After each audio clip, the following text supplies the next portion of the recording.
Kuwait کو اپنا حصہ دار قرار دیتے ہوئے اس پر قبضہ کر لیا۔ آنے والے برسوں میں سدام حسین کی سیاسی عزائم بالکل واضح طور پر نظر آ رہے تھے کہ وہ عراق کے آس پاس کے تمام ممالک پر بھی حکومت کرنا چاہتے تھے۔ یہی وہ وقت تھا جب اس نے اپنے پڑوسی ملکوں سے تعلقات خراب کیے۔ اس کا نتیجہ یہ نکلا کہ امریکہ اور برطانیہ نے مل کر فروری 2003 میں عراق پر جنگ مسلط کر دی۔ صدام حسین کو 30 بے گناہ کو قتل کرنے اور جوہری ہتھیار استعمال کرنے کے جھوٹے الزام میں امریکی ایجنٹوں نے گرفتار کر لیا۔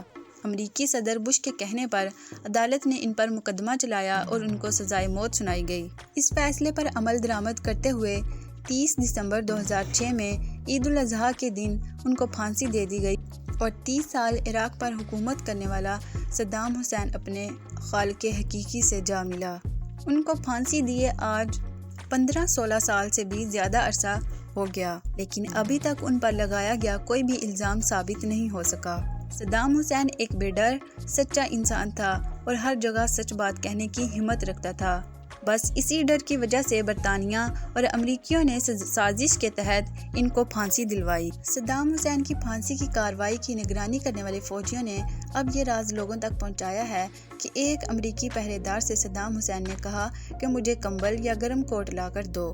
ان کی خواہش پر امریکی فوجیوں نے انہیں گرم کوٹ لا کر دیا اور پھر حیران ہو کر پوچھا کہ یہ کوٹ کیوں پہنا ہے، جس کے جواب میں صدام حسین نے کہا تھا کہ مجھے شدید سردی لگ رہی ہے۔ جب امریکی فوجی صدام حسین کو پھانسی کی سزا دینے کے لیے لے جا رہے تھے تو فوجیوں نے صدام حسین سے پوچھا کہ ان کی آخری خواہش کیا ہے۔ اس پر صدام حسین نے پھر کہا کہ مجھے پہننے کے لیے میرا کوٹ دیا جائے۔ خواہش کے مطابق کوٹ دیا گیا۔ فوجی نے پھر حیران ہو کر پوچھا کہ کوٹ کیوں پہنا؟ صدام حسین نے جواب دیا، آج ٹھنڈ بہت ہے، ایسا نہ ہو کہ میرا جسم سردی سے کانپے اور عراق کے لوگ یہ سمجھیں کہ ان کا لیڈر موت کے ڈر سے کانپ رہا ہے۔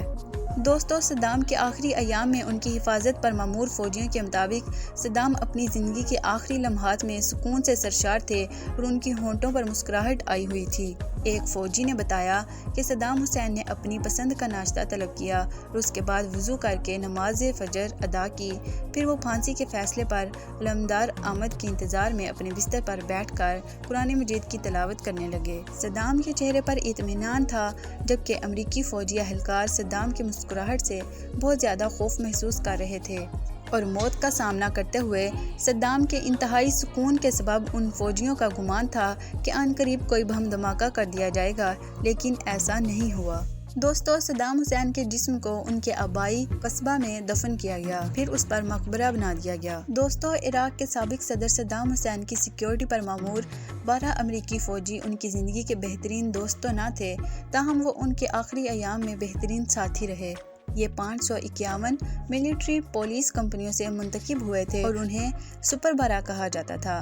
ان میں سے ایک کا نام ول بارڈن ورپر تھا، جس نے بعد میں ایک کتاب لکھی جس میں انہوں نے صدام حسین کی زندگی کے آخری دنوں کے بارے میں لکھا ہوا تھا کہ جب صدام کو پھانسی دینے والے اہلکاروں کے سپرد کیا جا رہا تھا تو ان کے تمام محافظوں کی آنکھوں میں آنسو تھے اور زاروں کی طرح رو رہے تھے۔ اپنے ایک ساتھی ایڈم کا حوالہ دیتے ہوئے کتاب کے مصنف بارڈن نے لکھا ہے کہ ہم نے صدام کو کبھی بھی نفسیاتی مریض اور قاتل کے طور پر نہیں دیکھا، ہم اسے گرینڈ فادر کے طور پر دیکھتے تھے۔ وہ کہتے ہیں کہ صدام اپنی آخری دنوں میں اپنی قیمتی ایکسرسائز اور بائک، جسے وہ بون کہتے تھے، پر بھی بیٹھا کرتے تھے۔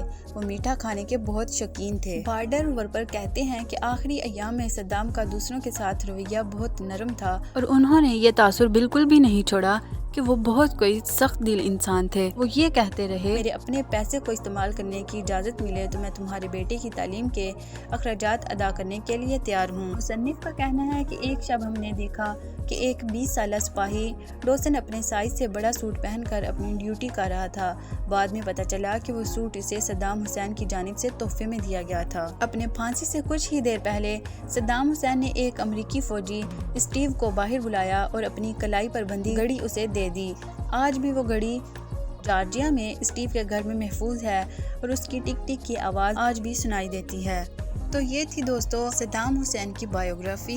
امید کرتے ہیں کہ آپ کو یہ ویڈیو پسند آئی ہوگی۔ اس ویڈیو کو زیادہ سے زیادہ لائک اور شیئر کریں۔ ملتے ہیں نیکسٹ ویڈیو میں، تب تک کے لیے اللہ حافظ۔